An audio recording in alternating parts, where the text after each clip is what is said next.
അധർമ്മത്തിന്റെ സംഹാരമൂർത്തിയും സാധുക്കളുടെയും സ്ത്രീകളുടെയും രക്ഷകയുമാണ് ഭദ്രകാളി ഭഗവതി. കുഞ്ഞുങ്ങളെയും സ്ത്രീകളെയും ഉപദ്രവിക്കുന്നവരോട് അമ്മ ഒരിക്കലും ക്ഷമിക്കില്ല. അതുകൊണ്ട് തന്നെ ഭദ്രകാളിയെ ഉപാസിച്ചാൽ അതിവേഗത്തിൽ ദാമ്പത്യ ക്ലേശങ്ങളും ശത്രുദോഷങ്ങളും ദൃഷ്ടിദോഷവും അകലുന്നതാണ്. ചൊവ്വ പരിഹാരത്തിനും ഭഗവതിയെ ഭജിക്കുന്നത് നല്ലതാണ്. ദേവി എന്നല്ല, അമ്മേ എന്നാണ് മിക്ക ഭക്തരും വിളിക്കുന്നത്. ഭക്തരുമായി ഇത്രമാത്രം ആത്മബന്ധം പുലർത്തുന്ന വേറെ മൂർത്തിയില്ല.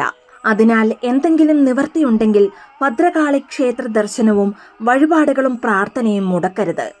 എല്ലാവിധ ജീവിത ദുരിതവും തടസ്സങ്ങളും ശത്രുദോഷങ്ങളും ആഭിചാരദോഷങ്ങളും പിതൃദോഷങ്ങളും അകലുന്നതിന് ഏറ്റവും ഗുണം ചെയ്യും ഭദ്രകാളി ഭജനം. സ്ത്രീകളോട് പ്രത്യേക കാരുണ്യമുള്ള ഭദ്രകാളിയെ ഭജിച്ചാൽ തീർച്ചയായും അവരുടെ ദാമ്പത്യ ജീവിതം ശോഭനവും സന്തോഷകരവുമാകുന്നതാണ്.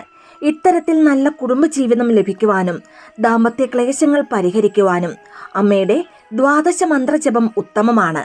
ഭദ്രകാളി പ്രീതിക്ക് വേണ്ടി എളുപ്പം ചെയ്യാവുന്ന കാര്യം ക്ഷേത്രങ്ങളിൽ വഴിപാട് നടത്തി പ്രാർത്ഥിക്കുകയാണ്. ഭദ്രകാളി പ്രീതിക്ക് ചെയ്യാവുന്ന ചില പ്രധാന വഴിപാടുകൾ എന്തെല്ലാമാണെന്ന് നോക്കാം. 18 വെള്ളിയാഴ്ച രക്തപുഷ്പാഞ്ജലി നടത്തിയാൽ ശത്രുദോഷ ശാന്തി ലഭിക്കുന്നതാണ്. ഇഷ്ടകാര്യസിദ്ധിക്ക് ഗുണകരമാണ് സഹസ്രനാമ പുഷ്പാഞ്ജലി. 12 വെള്ളിയാഴ്ചയോ 12 ചൊവ്വാഴ്ചയോ ഈ വഴിപാട് നടത്തുന്നയാളിന്റെ നക്ഷത്ര ദിവസമോ ചെയ്യാവുന്നതാണ്. ഈ വഴിപാട് ചെയ്യുന്നതിലൂടെ എല്ലാ തടസ്സങ്ങളും മാറി കാര്യസിദ്ധി ഉണ്ടാകുന്നതാണ്. 3 വെള്ളിയാഴ്ചകളിൽ കടും പായസം വഴിപാടായി സമർപ്പിച്ചാൽ വിഘ്ന നിവാരണം, ധനാഭിവൃദ്ധി, രോഗശാന്തി ഉണ്ടാകുന്നതാണ്. പാപശാന്തിക്ക് 12 വെള്ളിയാഴ്ചകളിൽ ഗുരുതി പുഷ്പാഞ്ജലി നടത്തുക. എണ്ണ അഭിഷേകം നടത്തുന്നതിലൂടെ ത്വക്ക് രോഗശാന്തി, ആരോഗ്യസിദ്ധി, കലഹം മാറുക, കൂടാതെ ഭാഗ്യം തെളിയുന്നതുമാണ്. ഇനി ചുവന്ന പട്ടും ചുവന്ന പൂവും കൊണ്ടുള്ള മാലയും സമർപ്പിച്ചാൽ ഇഷ്ടകാര്യസിദ്ധി വന്നു ചേരുന്നതാണ്. മാത്രമല്ല മുൻജന്മ പാപശാന്തിയും ലഭിക്കുന്നതാണ്. ചുവന്ന പട്ടും സ്വർണ്ണ താലിയും സമർപ്പിച്ചാൽ വിവാഹ തടസ്സം മാറുന്നതിനും പ്രേമ സാഫല്യത്തിനും ദാമ്പത്യ കലഹം മാറുന്നതിനും ഗുണകരമാണ്.